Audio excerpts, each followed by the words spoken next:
Today, we are diving into the teachings of a Zen master named Huang Po. Now, his words, they're not gentle suggestions. Nope, they're more like swift arrows, aimed right at the very heart of our conditioned minds, designed to wake us up. And his ultimate riddle, well, it challenges the entire foundation of how we even think about seeking truth.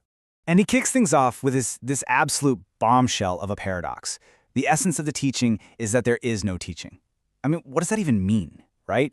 At first, it sounds like a joke, maybe some kind of weird Zen trick, but believe me, this single statement holds the key to his entire philosophy, and it's the mystery we're going to solve together in this explainer. So, to really get Huang Po, you've got to picture his world. We're talking the golden age of Zen in China.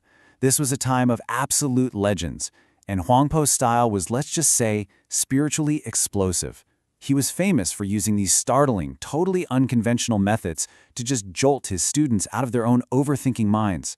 So, what's the big problem he was trying to solve? Honestly, it's something we all do. It's our constant, restless search for something more. More happiness, more peace, or the big one, more enlightenment. We are all, in our own way, seekers.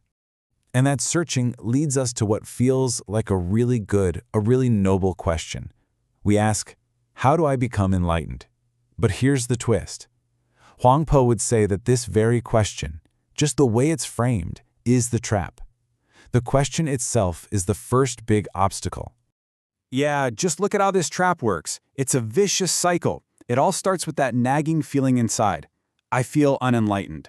Okay, so that creates a goal, right? Some future enlightened me that I have to chase after. But here's the kicker. The very act of chasing it just confirms that I don't have it right now. And what does that do? It just reinforces that original feeling of being unenlightened. It's a perfect, self-sustaining loop of dissatisfaction. And this is just a brilliant way to show how absurd the whole situation is.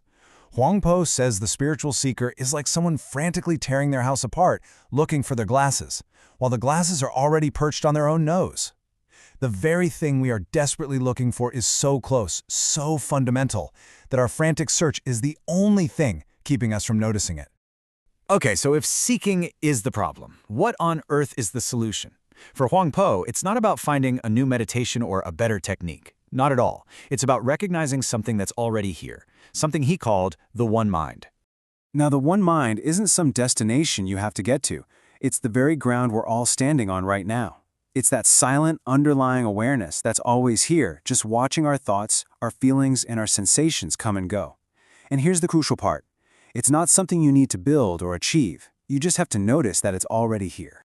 And here's the contrast laid out perfectly. On one side, you've got the conditioned mind. That narrator in your head that's always chattering, labeling everything good or bad. I like this, I hate that.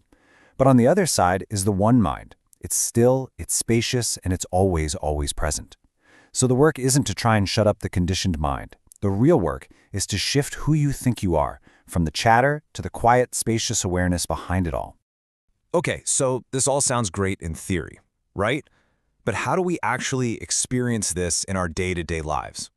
Well, Huang Po uses this beautifully simple analogy to show us exactly how. Let's just start right here. Picture this. You're out walking and you just see a flower. That's it. A simple, direct perception. But then what happens? Almost instantly, before you even realize it, the mind jumps in. Bam! It starts adding all these layers of concepts. That's a rose. Oh, it's pretty. That reminds me of Valentine's Day. It probably needs water. All of a sudden, the raw, vivid experience of the flower is buried under this thick blanket of thoughts, memories, and judgments. And this is the exact question Huang Po wants us to ask. Before the word rose, before the judgment pretty, before all the memories and associations kick in, what is that raw experience of just seeing? What is that? And the answer is so profoundly simple, it's almost funny. It's just this direct, unmediated, vibrant presence. It's not a thought, it's not a concept.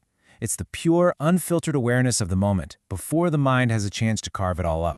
And then, Huang Po connects this experience directly to enlightenment itself. When the mind is not moving, that is the Buddha. Think about what he's saying here. He's saying that this state of still, present awareness isn't some step towards enlightenment. It is enlightenment, right here, right now. So now we can finally circle all the way back to that baffling paradox we started with, and hopefully it's starting to make a little more sense. We're ready to unlock the riddle. You see, if our true nature, this one mind, is already present, already whole and complete, then what is there to teach? What could you possibly attain? Any teaching or any method would automatically imply that you need to get something you don't already have, which is the exact illusion we're trying to see through. The path isn't about adding something new, it's about seeing what's been here all along. I just love this final analogy because it captures the entire message so perfectly. We spend our lives roaming the world, searching for this treasure chest full of gold, when the chest has been in our own hands the entire time. The frantic search ends the very moment we just stop, look down, and realize we already hold everything we were ever looking for. And that brings us right here to the final, most crucial point. This isn't just some ancient philosophy. It's a practical invitation for you right now. So here's the question to take with you. The very next time you're doing something completely mundane, checking your phone or washing a dish, can you just pause for 1 second? Can you notice the silent, spacious awareness that is effortlessly present just watching it all happen? Because according to Huang Po, in that simple moment of recognition, you find the treasure you've been searching for your entire life.